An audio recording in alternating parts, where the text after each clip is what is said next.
nuevo espacio de comunicación de la Presidencia de la República de Cuba vio la luz este jueves. Se trata del programa Desde la Presidencia, espacio en el que el primer secretario del Comité Central del partido y jefe del Estado cubano, Miguel Díaz-Canel Bermúdez, abordará los más diversos temas de la agenda nacional y otros asuntos de interés.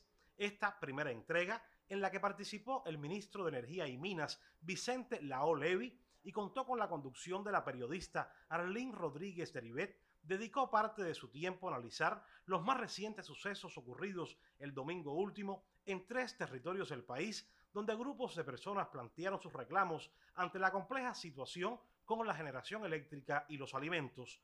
Sucesos estos, enfatizó el presidente cubano, que fueron aprovechados por los enemigos de la revolución para en el espacio de las redes digitales mostrar una imagen de caos o llamar a la desestabilización sociopolítica del país. De inmediato se formaron los clústeres de todos los contrarrevolucionarios, los políticos, toda la gente que constantemente están denigrando de la revolución. Se convirtieron en hechos de más permanencia y de más magnitud, manipulados incluso con técnicas de inteligencia artificial, las cosas que habían ocurrido realmente. Cuando vemos la confrontación entre esas dos Cubas, nos damos cuenta también de la perversidad que hay alrededor de todo esto. Y ratifica en nosotros la convicción de que todo esto responde a toda una plataforma que busca el estallido social en Cuba para acabar con la revolución.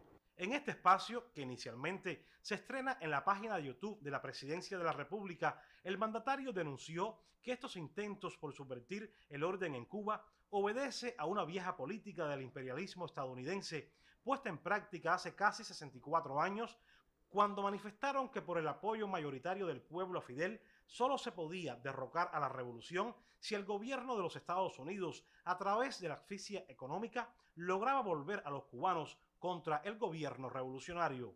Una práctica que en estos momentos aplican más que antes con el recrudecimiento del bloqueo y la inclusión de Cuba en la lista de países patrocinadores del terrorismo. Es muy perverso que ese país, ese gobierno, que te aplica un bloqueo genocida y criminal de más de 6 décadas. Un gobierno que te cerca cualquier negociación comercial o económica que tú trates de hacer. Presionan los barcos, presionan los bancos, presionan las agencias aseguradoras, aplican leyes ilegales y extraterritoriales como Torricelli y la ley Helm-Burton. Tratan de ahuyentar a los inversionistas, presionan a los países que quieren tener relaciones con Cuba, cierran las puertas a los créditos, a los intercambios y además nos cerraron los ingresos en remesa. Y como si fuera poco, prohíben que los ciudadanos norteamericanos vengan a Cuba de turismo. Ese gobierno que actúa de esa manera y que eso provoca carencias importantes de combustible que inciden en los apagones en Cuba y carencias importantes de alimentos, medicamentos, materias primas, insumos para nuestras principales producciones de bienes y servicios que entonces no podemos poner en disposición de la población, va a decir que no es culpable de todo esto. ¿Dónde está la vergüenza de ese gobierno? ¿Dónde está la vergüenza? ¿Cuál es la mentira que está diciendo Cuba sobre eso? Mientras exista bloqueo, mientras haya bloqueo recrudecido y mientras exista la inclusión de Cuba en una lista de países que supuestamente apoyan el terrorismo, nosotros tenemos todo el derecho soberano de culpar al gobierno de los Estados Unidos. Al intervenir en este primer programa, el ministro de Energía y Minas comentó sobre todo lo que ha hecho en las últimas semanas el gobierno cubano para adquirir combustibles en el mercado internacional, desafiando la persecución enemiga.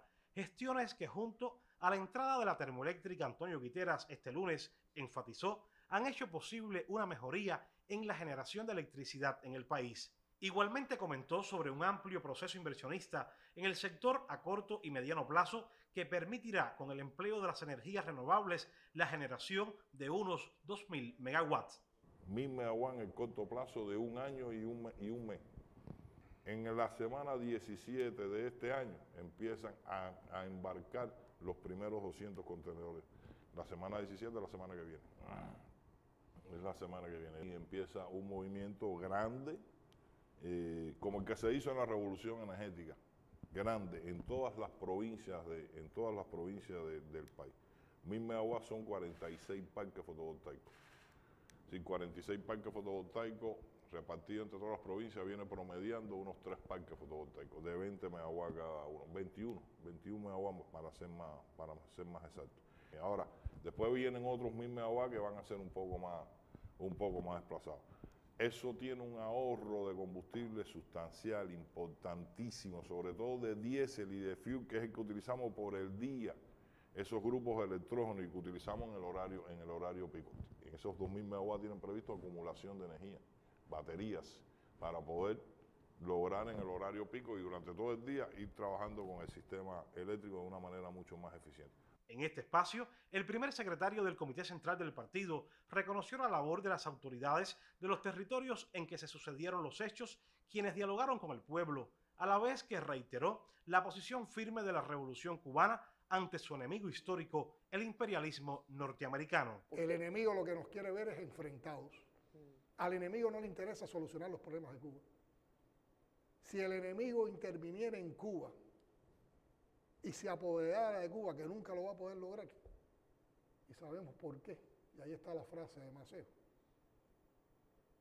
no iba a resolver los problemas de la electricidad, ni iba a resolver los problemas de la comida, porque la lógica del capital no resuelve esos problemas.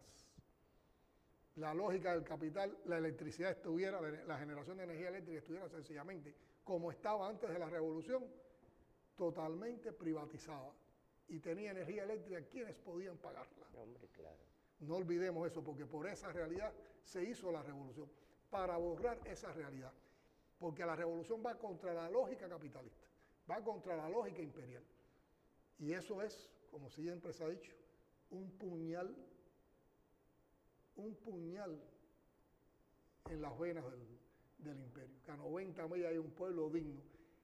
En los minutos finales del programa, producido entre la televisión cubana, Estudios Revolución y el equipo de análisis y comunicación de la Presidencia de la República, trascendió que el próximo espacio estará dedicado al suministro de los alimentos, otro de los temas que más afecta a la población cubana.